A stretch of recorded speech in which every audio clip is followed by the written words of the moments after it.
in the series of Saturday webinars made possible this year by the Ashbrook Center. The Ashbrook Center is an independent center at Ashland University offering a number of resources to help teachers teach young Americans, to teach young citizens what it means to be Americans. My name is Chris Birkin. I'm Associate Professor of Political Science and History here at Ashland University and also co-chair of our Master of Arts in American History and Government program. For those of you joining us for the first time, the point of our webinars is to pull together some thoughtful and interesting scholars and thinkers and just have a conversation about an interesting topic. So we encourage all of you joining us to join in that conversation by submitting questions to us via the chat box feature, and we will try to get to as many of those questions as possible. The theme of this year's webinar series is presidents and their times. And to help us think about these presidents, we are drawing speeches, letters, writings, and documents from not only the Ashbrook Center's 50 core American documents list, but also other documents in our extensive database collection of original texts and documents. The president that we're going to be talking about today is George Washington, father of the country. It seemed to make sense that we start with him for obvious reasons, and we have asked those of you joining us to read some documents for background information, all of them available at teachingamericanhistory.org, which you can now enter or access simply by typing TAH.org. You don't have to type out the whole Teaching American History thing anymore. And those documents range from Washington's circular to the states in 1783, excuse me, through his 6th annual message to Congress in 1794. And some of those documents were recommended by our panelists today, who I will now introduce. Todd Estes is Associate Professor of History and has taught at Oakland College since is it college or I believe it's Oakland University. Yeah, it's University, since right in Michigan. Oh, very good. Thank you, Todd.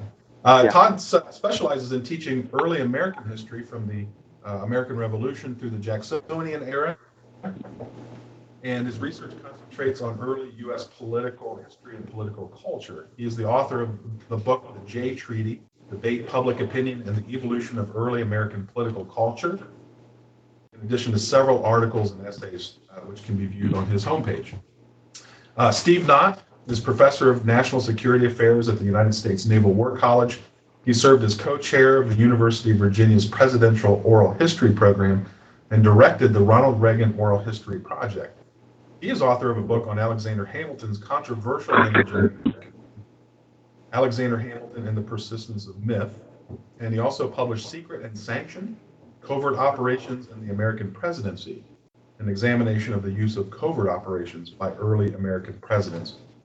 Todd and Steve both teach courses in our Master of American History and Government program here at Ashland University, courses ranging from, of course, the American Revolution through national security. So welcome to both of you. Thanks for joining us this morning. Thank you, Chris. Thank you. That's great to have both of you. So I want to jump right to it and just start with a big, broad question and throw it out to both of you, and then we'll see where the conversation takes us. The theme of the webinars is presidents and their times. I'm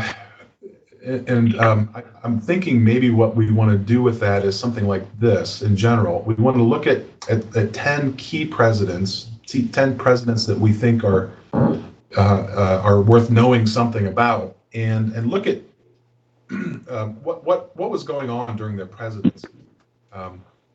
Not only how did they influence the presidency, but how did they deal with the events and the crises and the challenges that they were facing, and maybe how did their actions establish precedents for future presidents.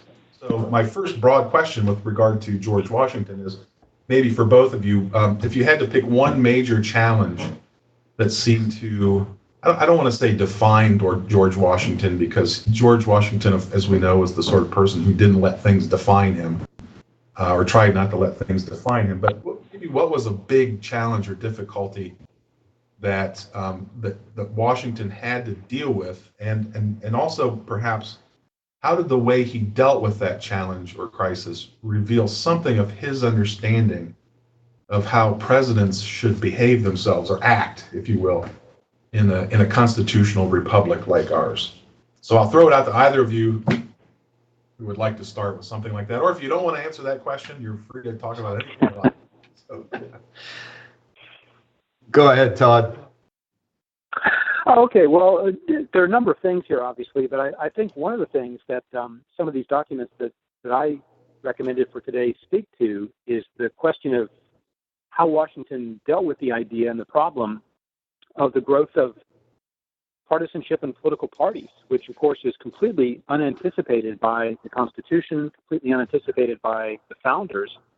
And yet fairly soon into Washington's first term, we've got two clear sides, two clear developing factions, and two clear emerging parties that are both, I think, top-down, Jefferson versus Washington in Hamilton's own cabinet, and then also bottom-up from the nation's newspapers and taverns and coffee houses and street corners and things like that. So I think dealing with that is a totally unanticipated problem that Washington had to address. And it's one of the things that he's certainly aware of by the end of his first term, and it's going to really dominate the second term, because I think every single one of the major policy issues, foreign and domestic, leads to and in some ways furthers the growth of political parties. And so Washington's challenge, I think, is to go from this model of wanting to be sort of this president above party, a leader of all the people, as it were. And by the end of Washington's presidency, I would argue that he's a very hardcore Federalist partisan. And he gets there gradually and reluctantly, but nonetheless, he gets there. And so I think by the end of his term, we have the contested election of 1796, Adams versus Jefferson, and two clear parties, not in the modern sense of parties, but I think two very clear parties are there. And so I think part of Washington's challenge in his presidency is to try to navigate a completely unforeseen circumstance and figure out how to respond, how to be, how to adjust and adapt as president to something that neither he nor anyone else seems to have expected.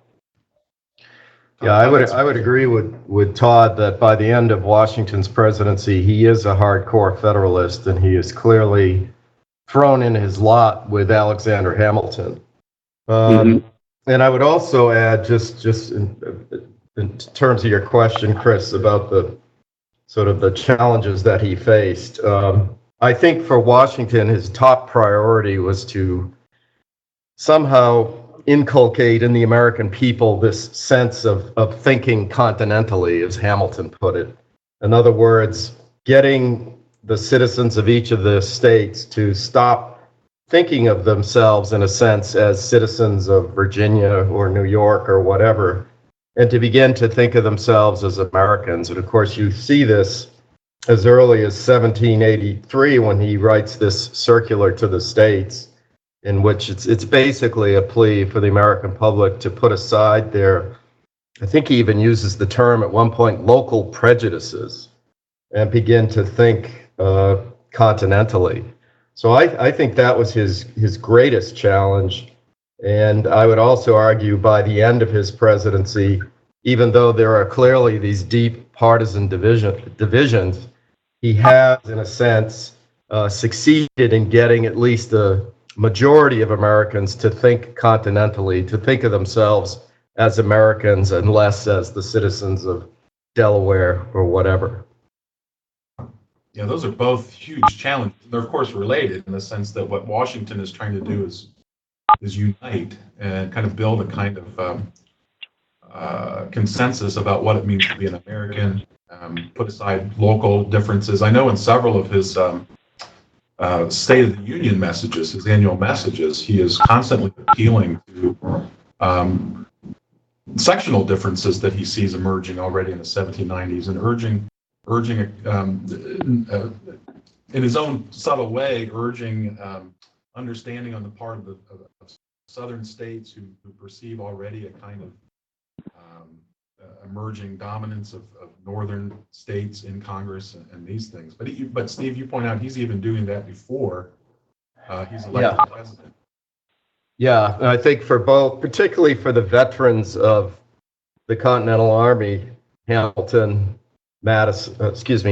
Marshall, and of course Washington, all the different difficulties that they had experienced in terms of simply getting basic supplies from the various states to support the war effort. Those were very hard-earned lessons that really were, in a lot of cases, these were issues of life and death and issues of the whole glorious cause, in a sense, came down to a question of whether the states were really going to support this war effort. And certainly there were times throughout the war when that was not at all clear. So the group that emerges out of that Continental Army, Washington, Hamilton, Marshall, and some others, these are the folks who are going to go on to be the advocates of more consolidation, of a stronger central government, and in particular, I think, a stronger commander-in-chief.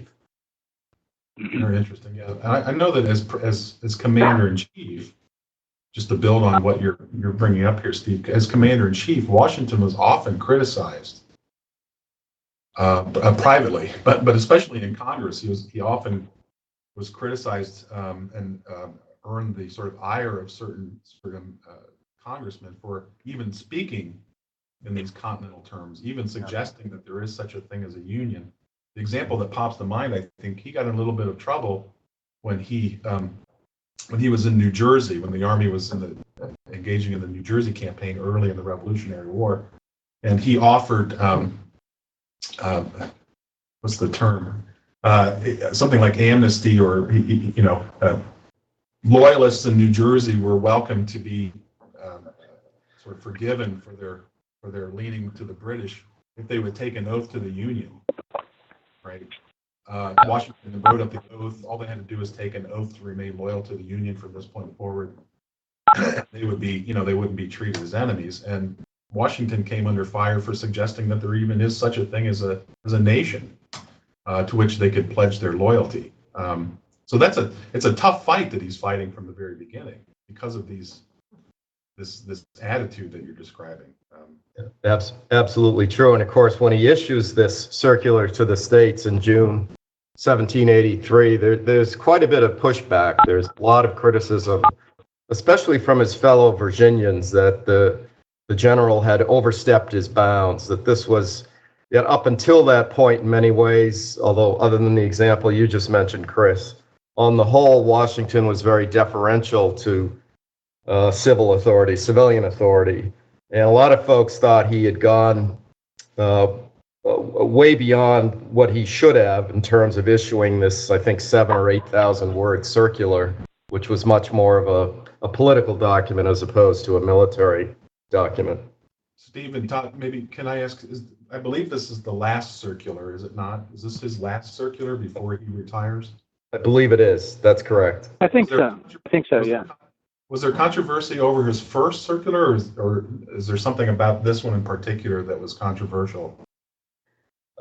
As far as I understand, there was a sense that this one had gone too far, that he had inserted himself into a political debate in which he was not, this is not an elected figure, this is an appointed military official, and the implications for the folks who we would later call anti-federalists, this was an excessive exercise of power on the part of a military figure intervening in civilian political matters. I see. Todd, the way Steve is describing this sort of overarching, if you will, larger goal of Washington's to build this unity, really helps to explain why he's so concerned, if not despondent, over the emerging arguments and disagreements and really bitter rhetoric that's being thrown around between Jefferson and Hamilton and others at the time. So how did Washington try to deal with that kind of partisanship that's emerging in his cabinet? Yeah, I think part of what's happening is that Washington's model of leadership, as Steve talked about, is to really consolidate authority and power at the national level, and then particularly in the executive branch. And that itself becomes obviously a lightning rod for criticism from Jefferson and eventually Madison and others, who, of course, are very fearful of all the accoutrements of a strong national state, even one with someone who is generally thought by Americans to be safe and trustworthy with power, like George Washington. So I think in many ways, it's Washington's model of that kind of leadership and that kind of presidential leadership that becomes a real source for criticism during the first party conflict. And so Washington himself really comes under criticism, which is almost unimaginable in many ways to think that someone like Washington would be criticized. But he becomes a target of Republican newspapers, of opposition newspapers. He becomes a target of criticism in cabinet meetings, in Jefferson and Madison's writings, in Congress. And again, it's sort of a sort of light, tepid criticism at first, but then it becomes much more powerful as it goes along. So I think with all those things, his method and mode of leadership is something that becomes part of the criticism that's leveled at him and becomes part of the party conflict itself. Yeah, and Washington, how did Washington deal with this criticism? I think this is an interesting thing that Washington's example can teach to others. When I teach Washington in my undergraduate classes, for example, I mean, he was a man of honor, obviously, right? He was concerned with his honor and reputation, and I know some of these things wounded him, but how did he deal with them, either privately or publicly? These kinds of these criticisms of his leadership or even his character. Well, I think in some ways, I mean, he saw this as kind of a symptom of part of the problems of not practicing the kinds of politics that he hoped would be practiced, which is what he writes about in that letter to Thomas Jefferson that we looked at in the documents, the August 23rd, 1792 piece. And I wondered if I could just have a minute to try to connect this. One of the other documents I asked people to read was Madison's Federalist 37, which I know is obviously Madison and not Washington, but Madison and Washington, as many of us know, were very, very close, very strong allies, very closely connected as Virginia gentry figures. And they were also part of kind of a clearinghouse of Federalist information in the campaign against anti-Federalists to ratify the Constitution. And Washington, though he played less of an active role in that than Madison obviously did, was very much plugged into Madison. And I think clearly, as Stuart Leibiger, an historian, and some others have argued, Madison and Washington at the start of the new government were very, very close, very closely allied. Madison in the House of Representatives is sort of the administration's point man for administration policies, and it's not until later in the first term that Madison and Washington begin to have something of a falling out. But my point is, I think that Madison is very much an advocate of a kind of politics of conciliation, what he calls in Federalist 37, a spirit of moderation. And I think one of the important things about Federalist 37 is that it gives us some very significant clues about Madison's approach to political conflict. And his specific target in Federalist 37 is to talk about the Constitutional Convention and the whole process of ratification. And he talks about that spirit of moderation, and he goes through all the difficulties that the convention had to deal with, all the difficulties of framing a new government, and why it's critical that people be willing to compromise, just as the framers did at Philadelphia. And Madison uses himself as an example without naming himself in this article, because he talks about how Madison wanted certain things he didn't get, but other framers wanted things they didn't get either. And so part of the process of ratification is this long process of trying to come to terms with features of the new system that individuals might not like. And so Madison, I think, in 37 sounds that note of, as he closes the essay with, the necessity of sacrificing private opinions and partial interests to the public good. And I was really struck when I read Washington's letter to Jefferson 4 years later, because Federalist 37 is January of 1788. Washington, who again is very close to Madison, uses almost identical language. He calls for, without more charity for the opinions and acts of one another in governmental matters, or some more, and even the same word, infallible criterion by which the truth of speculative opinions before they're tested out by test of experience are to be forejudged. And then he goes on to say, my earnest wish is that instead of wounding suspicions, irritable charges, there may be liberal allowances, mutual forbearances, and temporizing yieldings on all sides. So that, to me, really closely echoes the language of Federalist 37.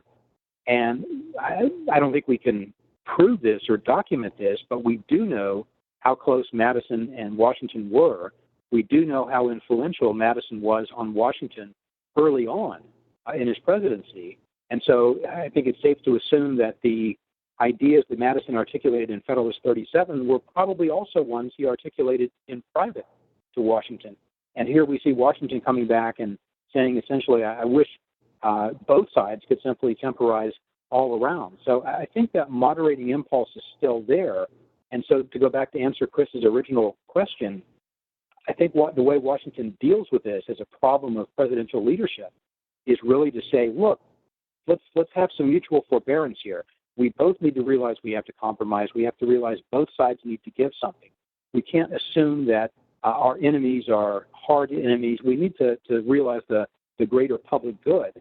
And so I think one of the ways Washington tries to address this problem is by stepping back and calling for what he says, again, is liberal allowances and mutual forbearances. Yeah, I would just add, Chris, I think by the end of Washington's presidency, this is a deeply wounded president. And in fact, he had begun to write a farewell address where it was filled with a sort of bitterness and a sense of disappointment, to say the least, in that he felt that much of the criticism that was coming from the Jeffersonians and the Jeffersonian press was deeply unfair, and that he had devoted all of his life in the service of his country. Fortunately, that sort of maudlin farewell address was discarded in favor of the one that Washington and Hamilton drafted. But again, I think Washington felt that he had spent the previous 8 years trying to build a government of national unity, and that, in a sense, Jefferson had betrayed him. He came to this conclusion reluctantly. People had been warning Washington for years that Jefferson was doing things behind his back, and he refused to believe it. Unfortunately, in the end, it was proven that, in fact, Jefferson was doing these things, even while serving as a member of Washington's cabinet, and the president felt deeply betrayed. So I think publicly he did his best to try to conceal the hurt, but this was a very deeply wounded president who leaves for Mount Vernon in 1797. Yeah, that's interesting. And some people have portrayed Washington as very naive. It's interesting that Todd, you brought up his early agreement with James Madison. They had so much trust in each other at the beginning. In fact, I know you guys know this. Washington, when it came time to write his first inaugural, asked Madison essentially to draft it, and I think Washington made changes to it because he trusted Madison's opinions on these things. I think he didn't see any real differences between his own mind and Madison's mind on these important things that you're raising, the need to build a kind of consensus around the Constitution. And then, of course, Madison drafts the response of the House of Representatives to Washington's inaugural address. And then Washington asks Madison to draft his response to the response of the House of Representatives, which Madison had written.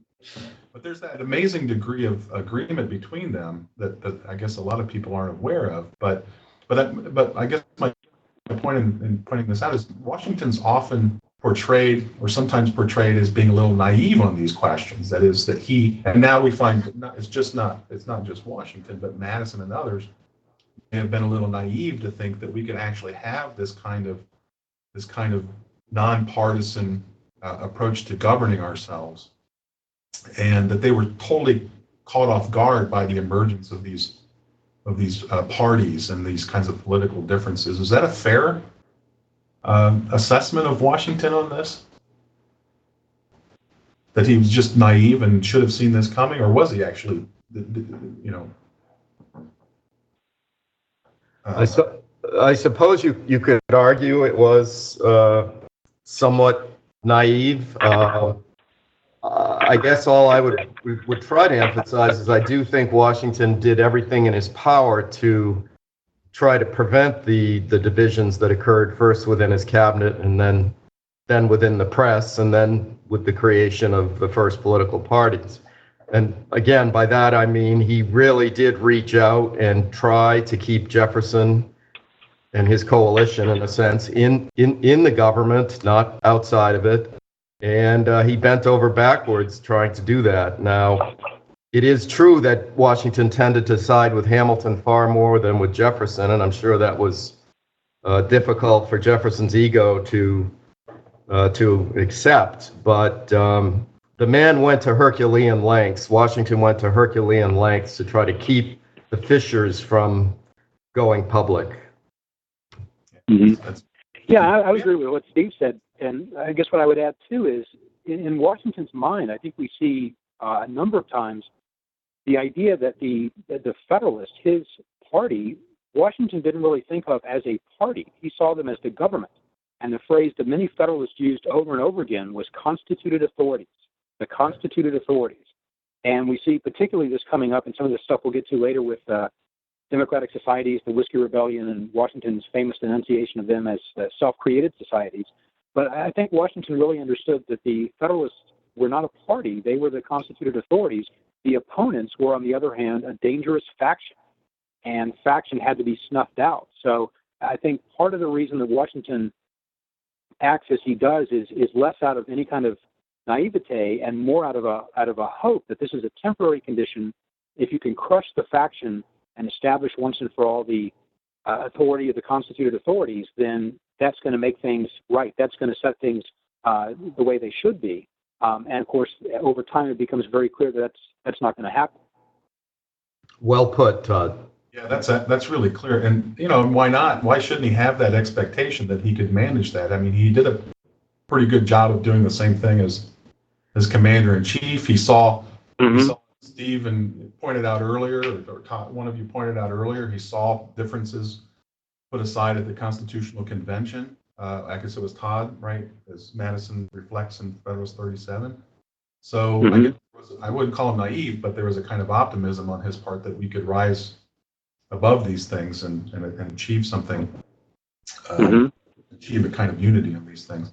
You got, both of you have piqued the interest of a lot of people joining us. So we've got some good questions coming in. So the one that we probably should answer most immediately is, Bess wants to know, can you offer an example of what Jefferson did behind Washington's back to betray him? Well, Bess, do you have all day? Well, just to offer a few, and there were many. Well, first of all, Jefferson hires a journalist by the name of Philip Freneau and puts him on the State Department payroll. I think under the guise that he was going to serve as a translator or something like that. But in fact, what Freneau's job was to write newspaper editorials opposing the various policies of the Washington administration. And again, most of these policies are coming out of Hamilton's Treasury Department. So the opposition press was essentially being run by a member of Washington's cabinet, which is somewhat ironic, and of course was not explicitly, it was not known to Washington at the time. But there were other I would say more egregious instances, particularly during the whole situation with Citizen Genet and the American response to the French Revolution. Jefferson, as Secretary of State, behind the scenes was doing a number of things to make sure that Genet was warmly welcomed in the United States, which was really in defiance of the president's policies. There was another instance as well of another French revolutionary figure by the name of André Michaud, who traveled to the United States under the guise of conducting a botanical expedition somewhere out west, when in fact what Michaud was up to was attempting to organize pro-French armed resistance out in the sort of frontier of the United States at the time. And this was in absolute defiance of a directive from President Washington that no American, particularly a member of his own cabinet, was supposed to be assisting these kind of sort of revolutionary adventurers who had been sent to the United States. So there was just a whole series of attempts while Jefferson was still in Washington's administration, where he was undermining the president's policies. And to be perfectly honest, Jefferson was deceitful about all of these things. And did Washington confront Jefferson directly about these things? In his letter, the one that you recommended, or Todd recommended in 1792, Washington seems to be treading lightly here about who's doing what. Is it he's not blaming Hamilton, he's not blaming Jefferson, right? He may be blaming them both. But did he ever really confront him directly about these things? Not that I'm aware of. In fact, Chris, most of this stuff becomes apparent to Washington after Jefferson has left the administration. I can tell you this, by 1795, after the letter, Jefferson's letter to an old friend of his, where he referred to Washington as essentially being a whore for Great Britain, that's it. By that point, Washington will have no contact whatsoever with Jefferson, and that will persist until the end of Washington's life 4 years later. So this is kind of a belated recognition on Washington's part that Jefferson had, in fact, deceived him. He didn't want to believe it, and as I said earlier, he went to Herculean lengths to make sure that Jefferson felt welcomed within his cabinet and had a place within his cabinet. Yeah. Thank you. We have a lot of questions coming in, so I'm going to throw this one at Todd. There's one directly addressed to Todd, but of course, Steve, feel free to jump in as well. But I'm going to combine two questions. One question is, let me see if I can find it. Can you offer an example of how Washington consolidated authority in the executive branch? And then the other question is for Todd to clarify the influence that Madison had on Washington's view of the powers of the Constitution, enumerated powers, and the presidency. So let me combine those two together and ask, how did Madison's influence on Washington also shape Washington's understanding of the constitutional role of the president and the president's relationship to Congress? Well, for my part, I mean, I think part of the problem from the Madison-Jefferson side is that Madison doesn't have that much ability to sort of shape things as they go. I mean, again, Washington is not a partisan leader in his first term, but he becomes that. And Steve mentioned that he has the falling out with Jefferson after 1795.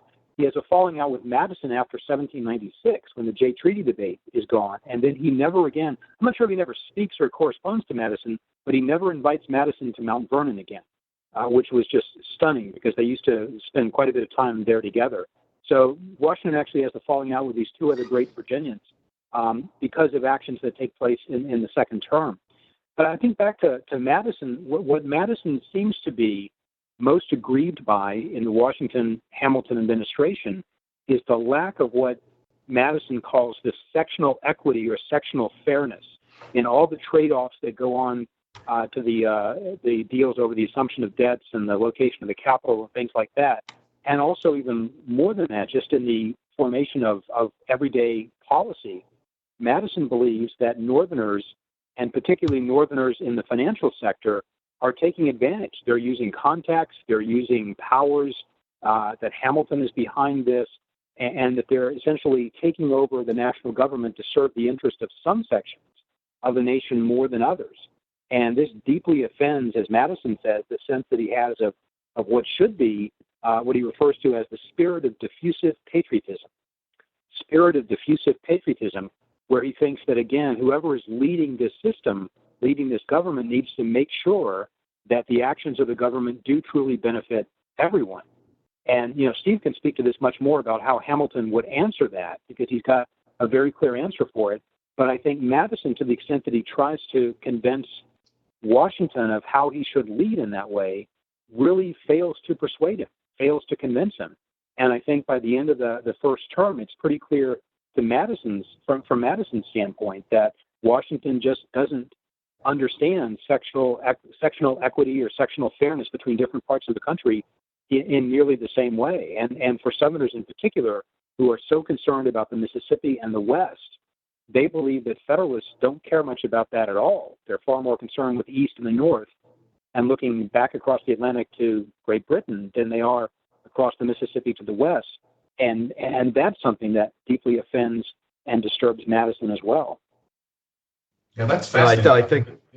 I'm sorry, Steve. Go right ahead.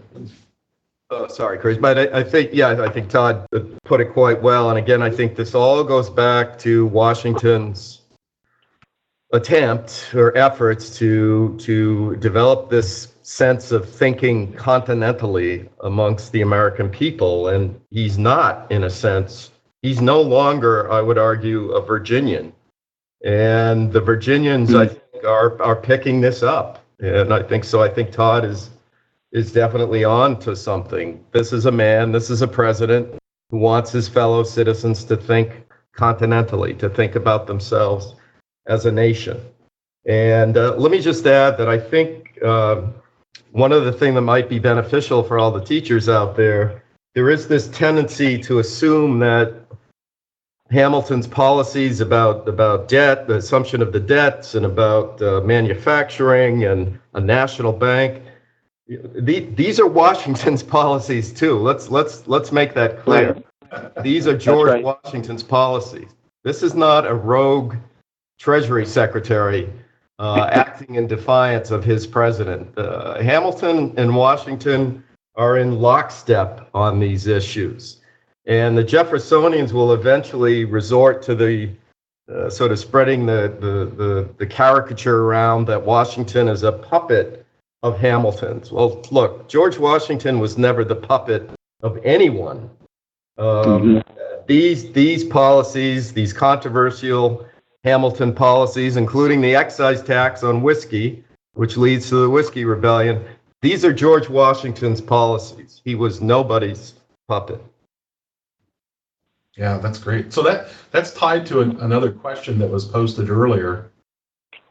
It's a nice broad question, so I'll throw it out to both of you. It's from Dave. How much was Washington an original thinker as president? Go ahead, Todd. Well, I'm not sure that he was. I mean, whatever you want. Yeah, well, I think that the great thing about Washington was in some ways not his original thinking. I mean, he had other people who did that. Washington's leadership, I think, is his great calling card, and that's what people responded to. Because again, he had always had at various times people who could write for him, as Hamilton did in the Army years and corresponding with Congress and things. Then in his administration, he had a very able cabinet, obviously. And Washington was never pretended to be a great political theorist or thinker as Madison was, or even a great political organizer as Jefferson was in trying to pull together an opposition. So I don't think there was in Washington an awful lot that's original where you can point to, theories of government or theories of executive leadership or things and say, well, that clearly comes from Washington's writings.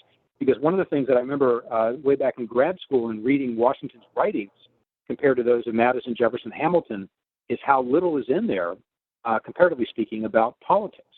Now, it's not that he never wrote about that, obviously, but a lot of Washington's correspondence is about which crops he's going to plant and what went wrong with the crop last time and what he needs to do at Mount Vernon.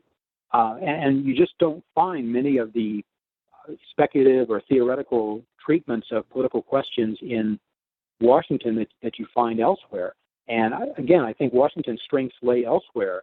And I think he also was smart enough to realize he didn't need to do that. He could find other people who could. And I think, again, having first Madison by his side during the ratification debate really sort of helped Washington figure out what to do and how to be and what response and pose to take.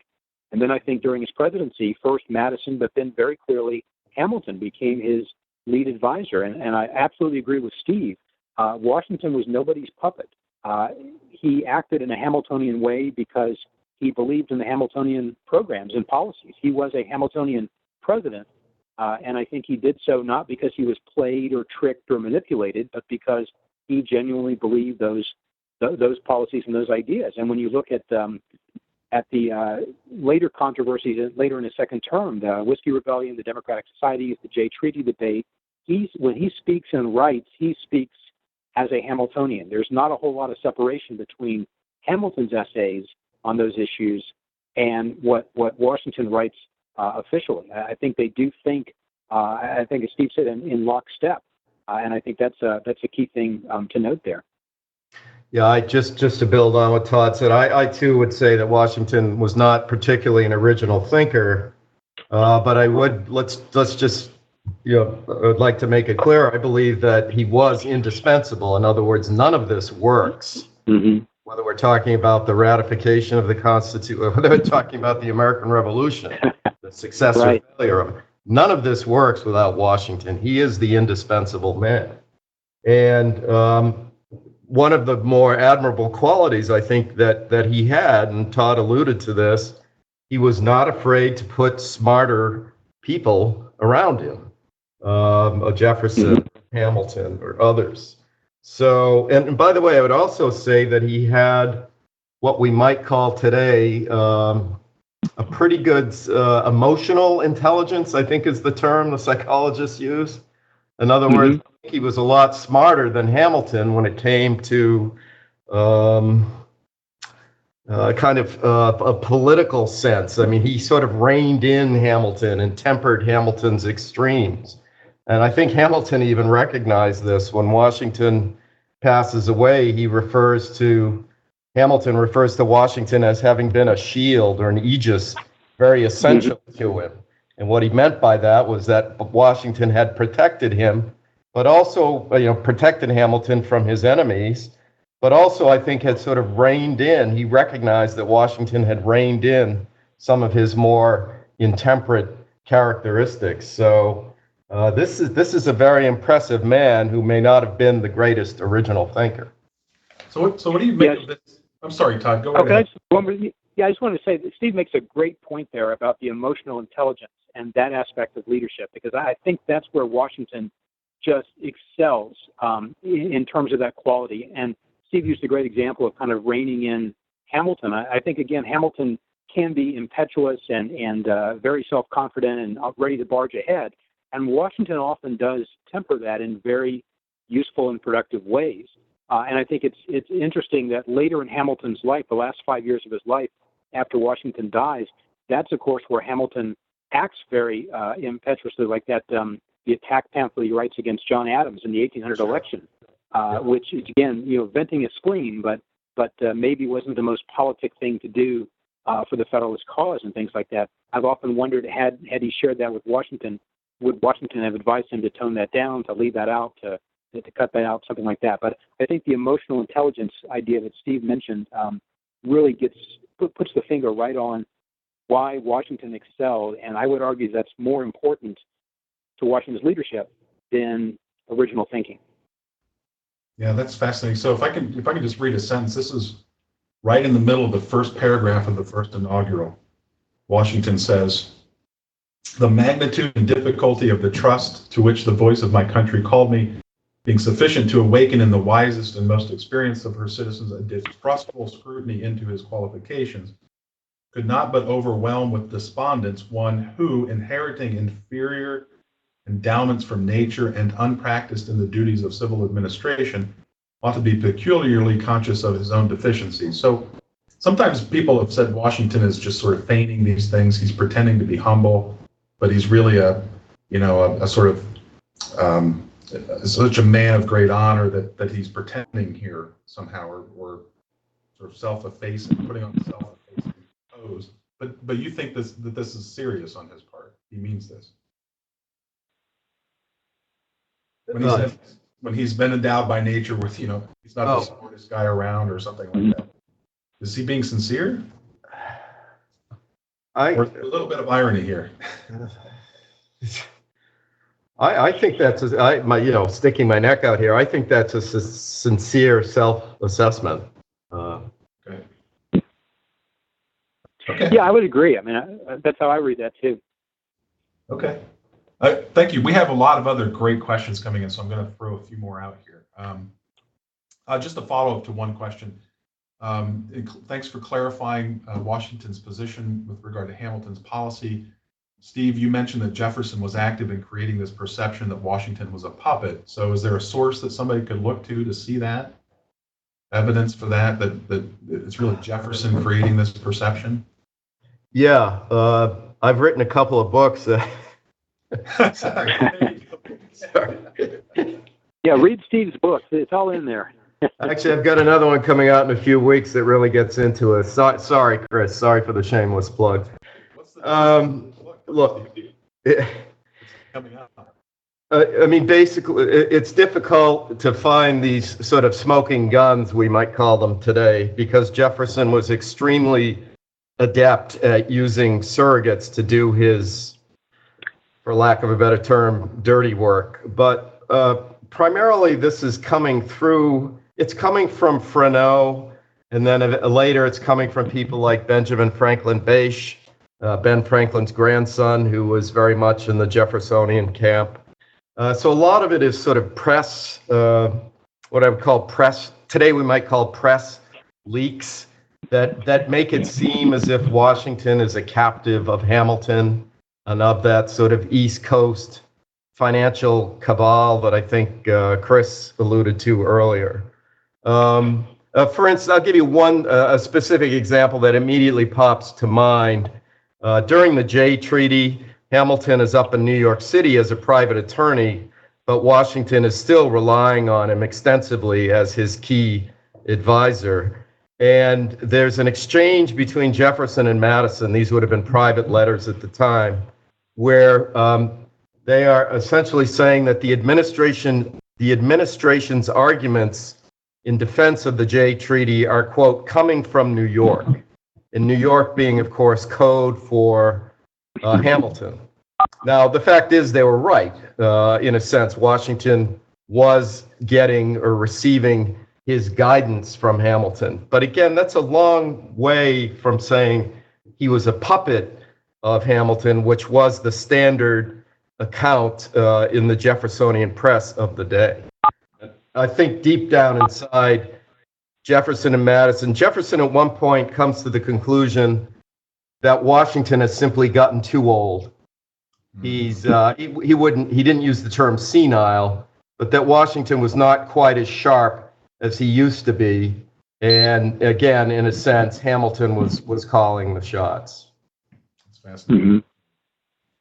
Yeah, I think an awful lot of the examples of that do come, as Steve noted, in the correspondence between Jefferson and Madison, a lot of which they took to writing in code, where they communicate their true thoughts, their secret thoughts, because Jefferson and Madison were both convinced that their correspondence was being opened and read by Federalist postmasters.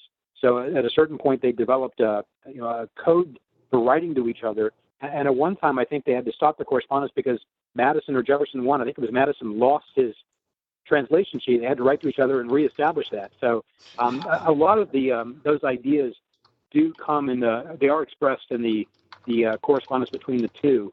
And yeah, I think Jefferson too, at a certain point, just realizes, Washington is so powerful, we can't really fix this until he's out of office. Once he's gone, then the Federalists lose their great leader, and what we're trying to do will become much easier. Very good. Thank you, Todd. That was really clear. Thank you. Just a really quick question. Somebody wants to know, can we recommend a book that speaks to all aspects of Washington's life, one that portrays him as a man who owned slaves, but also is our first leader with grappling with challenges? I want both of you to maybe throw anything out there, including your own work on this. Yeah. I would strongly recommend to Megan and to others Ron Chernow's book on Washington. I think it's just called Washington. Might be Washington Right. Life. But Chernow, I think, deals most effectively with sort of Washington's gradual movement towards, not towards abolitionism, but certainly becoming very disturbed about slavery and questioning his own role in sort of keeping this peculiar institution afloat. So I would give high marks to Chernow's Washington. Yeah, I would Yeah, I would second that. I think that's a great sort of life and times biography, which makes a number of really good analytical points too. There's another book that I really like by Peter Henriquez called, I think it's called Realistic Visionary, which is a series. Every chapter is on sort of a different theme about Washington's life and career. And they're wonderful little chapters because you can sort of dive in and out to look at whatever particular aspect of his life you're interested in. But that's a very good, and I think a very nicely researched volume that sort of looks at Washington and tries to consider some of the larger questions about what made him great, what his weaknesses were, how he thought about things like slavery and like political conflict and those kinds of things. So I think that book, the Peter Henriquez Realistic Visionary, which is probably less than 10 years old, but I think in 2008, 2009, somewhere in there. Yeah, that's great. And And what do you guys think about? Kind of a nice short alternative to the Cherno. Yeah, very good. What about the Flexner book, Indispensable Man? Is that worth? I would, to me, Chris, that book is reflective of the era in which it was written, which I think was about the 60s and the 70s. It's a lot of psycho history, psychobiography, which I find a little bit off-putting, but great title, however. Good, very good. Let's see. We have, again, a lot of really other good questions coming in here. Let's talk a little bit about some of the things during his presidency that are controversial. So we mentioned three of them, right? The Proclamation of Neutrality, so-called, by the way, which never even mentions the word neutrality. You've got that. You've got the Jay Treaty.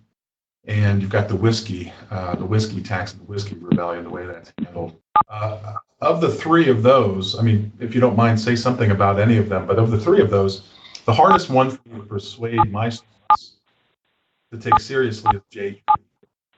There's a tendency among my undergraduate students especially, to really not like the Jay Treaty. Is there any good thing we can say about Washington's role in the Jay Treaty?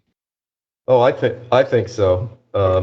Perhaps not surprisingly coming from me, but look, I think the Jay Treaty bought the United States what it needed most of all, which was time. And that was time to avoid a conflict with the world's greatest superpower, Great Britain.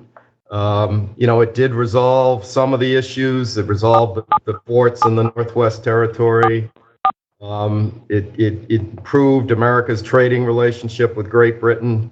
Those are some of the specific things that came out of it. I know the Southerners were upset that it didn't deal with the question of reparations for slaves who had been either, depending on your point of view, either taken, stolen, or liberated during the Revolutionary War. But again, more importantly, and I think a lot of diplomatic historians believe this, it bought this young nation that was just getting on its feet some very valuable time. And that's not something that should be frowned upon or looked down upon.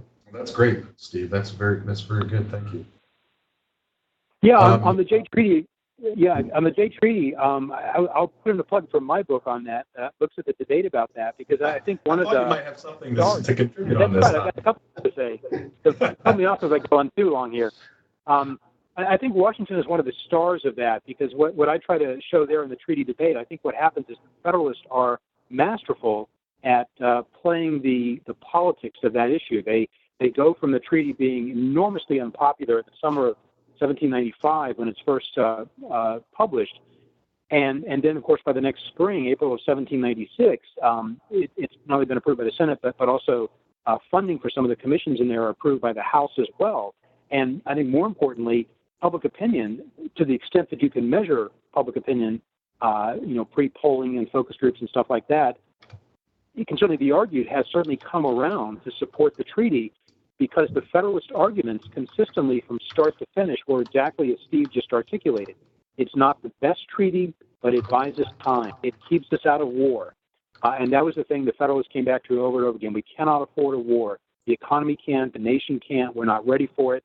We don't want this kind of war. And I think what the Federalists do in their pro-treaty campaign is to emphasize that this is something that has to be done right now. And to reject the treaty would be to provoke a potential either trade war or shooting war or both with a nation the U.S. cannot afford to fight. And I think what Washington does in particular, he's sort of a master, I think, of timing in the treaty debate. Because once the Senate has ratified and everything's been published and the treaty debate spills out in the summer and fall of 95, then there's a bit of a lull until the treaty debate is picked up again in the House of Representatives. And the House kind of overplays its hand by demanding to see all of John Jay's papers, to see the correspondence with George Washington. And Washington claims what we would call executive privilege and says, look, you have no right to see that. This is between the President and the Senate. The Constitution says that the President and Senate make treaties, and the House has no role in this except to approve funding measures.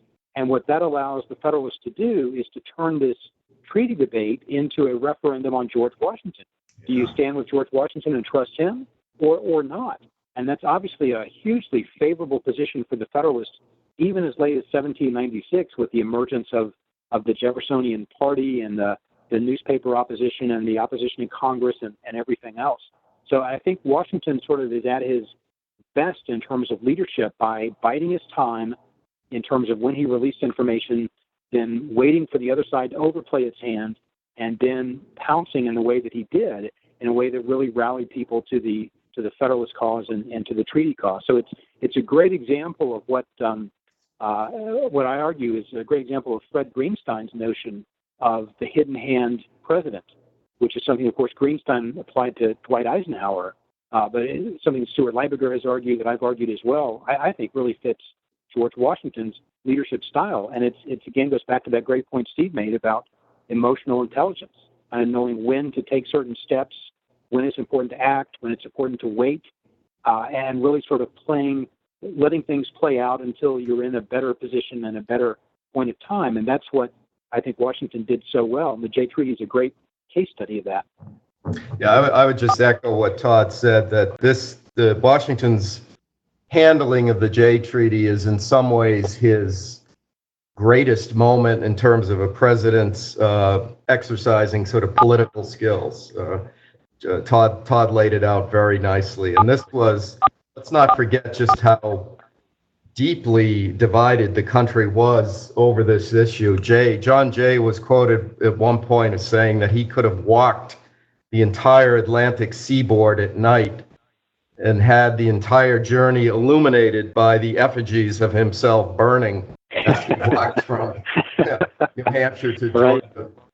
And at one point, Hamilton actually gave a public speech in New York City in defense of the treaty and was hit in the head with a rock by an upset group of Jeffersonians, which prompted a comment from Jefferson, which is actually quite funny.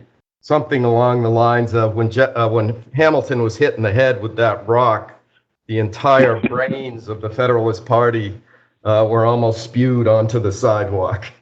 So that image of Hamilton as controlling everything on the other side. Yeah, that's great. Did Washington, this is really, I'm fascinated by this. This is an alternative view to this that you don't read about frequently, that Washington, this is an example of masterful politics on the part of Washington. And it's in disagreement with the argument, again, that I read frequently, which is Washington was really bad at politics. He was naive. He was just led by the nose by Hamilton and others. So this is really interesting. If I can go back to something Todd raised. Did Washington publicly articulate a defense of the Jay Treaty? It seemed to me he was hesitant to do that. Or is there some defense that Washington made publicly, other than his messages to Congress? Or would that have been something Washington would never have done? Say, go to the press directly, or write something like this in defense of the treaty? Yeah, well, Hamilton and Rufus King did that. They wrote, I think it was 38 essays. I think Hamilton and 10 more by King that were, a defense of the Jay Treaty, and those began appearing in the newspapers in the same way that the Federalist essays had appeared, serially over time in the summer and fall of 1795. And I think just as Washington was very impressed with the quality of the arguments in the Federalist back in the ratification debate. I think he was also very impressed with the quality of Hamilton and King's work in those defense essays that they wrote during the Jay Treaty debate. So it was not Washington's style to write publicly because, again, he didn't do that well. And he didn't need to do that because he had Hamilton and others who could do that much more effectively. Did Hamilton and King write under pseudonyms, Todd? You know? Yeah. What was it called? Camillus or Camillus? I'm never sure how that's pronounced. Right. Camillus, yeah. That was the pen name they used for the pseudonym they used for the essays that I think are formally called Defense of the British Treaty. Or there's a much formal treaty. Okay. Or formal title, I mean. Okay, great. Yeah, that's fan. How did people? This is interesting on the Jay Treaty. How controversial was the proclamation of neutrality? Because we know Jefferson was all up in arms over this, and he got in touch with Madison, had Madison write the response to Pacificus. Hamilton's. Somebody's beeping. I'm not sure what the beeping is. I apologize for that. We know Jefferson wrote to Madison. Madison wrote a response to Hamilton's defense of the proclamation of neutrality. But was it as controversial as Jefferson seemed to make it out to be? Oh yes, absolutely. You know, in a way, you had two levels operating at the same time in the battle over the neutrality proclamation. One was a sort of constitutional argument over which branch of the government, the Congress or the presidency, had the legitimate authority to issue such a proclamation. In other words, to proclaim that the United States was going to remain neutral. And then on the policy level, it was a battle over the sort of Francophile coalition versus the Anglophile coalition, to really simplify things. Not that Jefferson or Madison wanted the United States to sort of intervene militarily on behalf of France, but there were differing tilts in place within that administration. Hamilton thinking that this new young nation needed to keep its eye on the bigger power, the more influential trading partner, for instance, which was Great Britain. And Jefferson and Madison believing in part that we had a sort of moral commitment to the French, whom had, of course, helped us secure our freedom and our liberty. So you got to keep in mind when you're talking about this battle over the neutrality proclamation, there's sort of a constitutional struggle going underway and a policy struggle underway. And of course, it was, you know, it's hard to say which one of these battles we've talked about all morning was the most significant. But you could make a good case that the neutrality proclamation was the point of no return in terms of keeping this national unity government together. Mm-hmm. Yeah, I would agree with Steve on that. I mean, I think what you get from Madison here. Let me make a larger point. I think in many ways, what Madison and Jefferson want, it seems, they're not so much anti-neutrality because they're not really warmongering themselves, but what they very clearly want is a pro-French neutrality. And I think what Hamilton and the Federalists want is a pro-British neutrality. So I'm not sure that they're really fighting over should we be at war or not, but I think they very clearly want to indicate by what the neutrality looks like and what it will do, which nation the U.S. is aligning with. And if you're Madison and Jefferson and the Democratic Republicans, then you believe that there is a deep, strong commitment to France. It's anti-monarchical and democratic and all kinds of things. And that's where the U.S. should be aligning itself in terms of sympathy and in terms of point of view and in terms of position. And obviously Hamilton and the Federalists had a very different view of that. They saw France as this bastion of Jacobinism, of infidelity in every meaning of that word, and just saw France as a horrible place, the last place the U.S. would want to be identified with. And of course, from the Jeffersonian perspective, Great Britain was that way as well for them. If I could also say, Chris, in regards to the neutrality proclamation, but in a larger sense, Washington was very quick to sort of catch on to the disturbing nature of the French Revolution. In other words, again, this is an instance where people assume it was Hamilton influencing Washington in a pro-British, anti-French revolutionary direction, but that's not the case. Washington was disturbed very early on by the reports he was receiving that the revolution, in a sense, was beginning to turn in on itself, was beginning to consume itself in a kind of horrifying fashion. So it's, again, just interesting to note that he's quick to see that this is a revolution that is sort of degenerating. Mm-hmm. Yeah. And does that reveal, again, some sort of deeper insight on Washington's part? That, again, as we were saying earlier, he's often portrayed as not having this kind of broader understanding of politics, but that seems to be deeply insightful on his part. I think so, Chris. I believe that this is a good example of that. Yes. Yeah, that's fantastic. Was there controversy over so that larger sort of view of how do we align ourselves in the future? Is it more, are we going to align ourselves with the French or the British? That's an interesting argument. Was there much controversy over the issuing of the proclamation itself? And the reason I ask that is because there have been a few questions submitted about Washington's sort of constitutional views of the executive. What is the place of the executive in our constitutional system of government? Well, yeah, and go ahead, Todd. Yeah, I mean, yeah, Steve can speak more to this because I know he's written about these things quite a bit. But just briefly, I think part of the argument that Hamilton makes in his Pacificus essays is that while it's true constitutionally that Congress declares war, Hamilton introduces the notion that the president is in charge of preserving peace. And so therefore, when you are not at war, the president's obligation is to do whatever it takes to keep the nation out of war, to preserve that peace. And so in that sense, the president is absolutely, the executive is absolutely the central leading figure in terms of shaping foreign policy, until there's a need to go to war, which only Congress can declare. And then, of course, the president becomes commander-in-chief. But I think in those Pacificus essays, Hamilton spells out that notion of what the executive should do and what role he should play in foreign policy. And again, as Steve has taught us in his writings, Hamilton and Washington they're in lockstep there. I mean, that's Hamilton writing, but clearly I think those are Washington's ideas that he shares as well. One thing we should probably mention in this context is that Washington had, of course, gone up to the Senate in, I believe, 1790 to discuss that a pending treaty with the Creek Indians.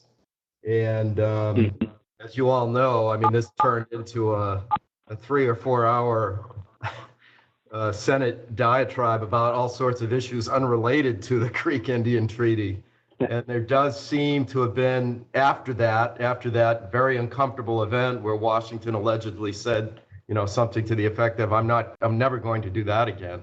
That this is a sort of gradual movement on Washington's part towards taking the lead, in a sense, on foreign policy. And this is a precedent that persists to this day. So it's important to keep that Creek Indian Treaty experience in mind when you think about his issuing the Neutrality Proclamation.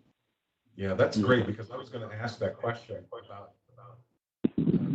scholars love to argue over this, who should take the lead when it comes to American foreign policy. Is it the president? Is it Congress? Who has more weight or constitutional authority in shaping foreign policy? And Washington seems, please agree or disagree with me on this, help me understand this. Washington seems to have established a precedent that leans more toward, I don't know, maybe leadership's not the right term, but presidential autonomy in dealing with foreign policy issues without having to go to Congress to consult them on everything, with the Senate, especially in the case of this treaty. Is that a fair statement or not?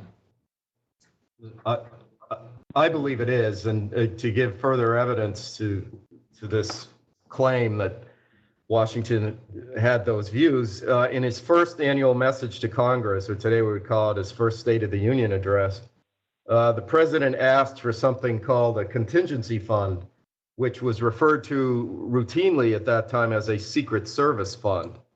And this was essentially a slush fund that would allow the president to spend money at a moment's notice for either a last-minute diplomatic initiative or some type of secret operation, arguably a covert or clandestine intelligence gathering operation. And the interesting thing about that request, which was passed with the assistance of James Madison in the House, and becomes law, is that the legislation as it was written exempted Congress from its traditional oversight functions and control of the purse. In other words, the president could spend this money, this Secret Service fund, without having to report to Congress the details of how this money was spent. So right off the bat, you have a precedent being set by our first president that gives him a substantial control, at least over the secret arms of American foreign policy.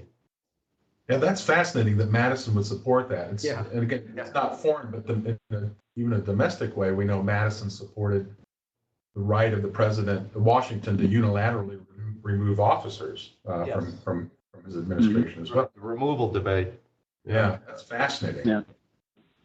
Yeah. We have about 5 minutes left, and I want to throw two other questions out there that I thought were good or interesting, and feel free to answer either one or both if time permits. One question has to do with Washington's views on secession and what Washington would have thought about secession as it started to emerge, or the ideas of secession as they emerged in the 1800s, had Washington been around. And the other question that I'll throw out there for you to consider is, have there been any Washingtonian presidents since Washington? I think those were two interesting questions. So I'll let Todd answer the secession one. Yeah. Well, I would argue that he would have been, very troubled by any idea of secession. And we see this in the farewell address. I mean, many places, but in the farewell address, where over and over and over again, he refers to union, preserving the union, preservation of the union, centrality of the union. Need to make sure we do not disturb our union. To him, again, Washington's continentalist thinking, I think, never left him. I think that was always the thing that he did and thought, and that sort of drove his entire way of thinking about his presidential leadership and about his political thought as well. And I think the importance of union, the centrality of union, which was obviously a central theme in Hamilton's writings as well, that for Washington was very powerful. And again, the continual references to that in the farewell address, and the idea of the dangers of faction and how faction could lead potentially, although he doesn't talk about this specifically, but the implication is that could lead to secession of some kind, or the different parts of the country being pulled away by the Spanish Empire in North America or the French Empire in North America or something like that. Those were very real concerns. So I think Washington would have been very deeply troubled by talk of secession, because that would be, again, another huge threat to his understanding of the centrality and the importance of union. Yeah, thank you, Todd. That's very clear. I also wonder if for example, we read his sixth annual message where he's talking about what's going on in Western Pennsylvania with the Whiskey Rebellion, and I wonder if in Washington's mind, if he even would have made a distinction between secession and the kind of lawlessness that he saw taking place in those Pennsylvania counties, where essentially they've established their own government. They're resisting the legitimate government of the United States, and for all intents and purposes, they have the rebels have declared themselves to be no longer a part of this union by denying the legitimacy of the government in Washington. So. And look how brilliantly Washington frames that in that November the third message, the one where he talks about self-created societies. Washington says basically this is a contest between what he calls, quote, the friends to peace and good government against the vicious and turbulent. And I think that's a great way of framing the contest politically. You know, our side is in favor of peace and good government. The other side is vicious and turbulent, and therefore they have to be put down. They have to be restrained. And he talks a little bit later in that same address about how this could lead to future trouble. You know, we've got to keep an eye on this. We need to maintain, he says, the stationing of a small force in those 4 western counties to make sure this doesn't come up again. So, the fire's been put out, but we have to make sure it doesn't spark up again. Chris, this is a good example of sort of Washington's political sense, I think, in that he named this force that was assembled to quash the Whiskey Rebellion. He referred to it as the Army of the Constitution. Right. Yeah. And I do think, although there's a tendency amongst modern historians to sort of celebrate the whiskey rebels as these simple backwoods folks who are being oppressed by Eastern elitists, I do think for Washington and Hamilton, the question in the Whiskey Rebellion was similar to the question that confronts Lincoln 70 years later. Does an armed minority have the right to resist, legitimate actions taken by the government through the people's elected representatives? In other words, the same questions in some ways that confronted Lincoln in 1861 confronted Washington in 1793, 1794. And by the way, if I could also add, you asked earlier a question about have we had any presidents since Washington who conducted themselves in a sort of Washingtonian fashion. And I would agree with something Todd said earlier. I think President Eisenhower, comes very close to sort of following the Washington model in terms of conducting a kind of hidden hand presidency. The impression at the time was that this was kind of a bumbling president who was not particularly all that swift, but we now know through documents that have been released years later that this was a president who was very much on top of things. So I would equate the Eisenhower presidency with the Washington presidency. That's really interesting. That sounds like a book project, Steve. Yeah. Somebody should write that. That's great. That's fantastic. We have come to the end of our time. I want to answer one last question, which somebody submitted about recommending one good book on the Jay Treaty. I would say there's a pretty good book called The Jay Treaty, Debate, Public Opinion, and the Evolution of Early American Political Culture by our mystery man, who unfortunately his camera is not working today, by Todd. I'm very sorry about the webcam, yeah. Yeah, I strongly recommend that book. It's a fascinating read, full of all kinds of interesting perspectives and great details. So I will type that in the chat box at the end. So thank you very much, gentlemen. We've run out of time. I'm indebted to both of you. I've learned a great deal from our conversation today. So thanks again for your time and your thoughts. Thanks, Chris. Yeah, thank you very much. Thanks very much, Chris. It's been a Thanks great for having conversation. me. You bet. We'll try to do it again at some point. I also want to thank our participants for submitting some really fantastic questions. In the next week or so, you will receive an email with a link that you can follow that will allow you to download a certificate documenting your participation in this webinar. So look for that email and then download your certificate of participation.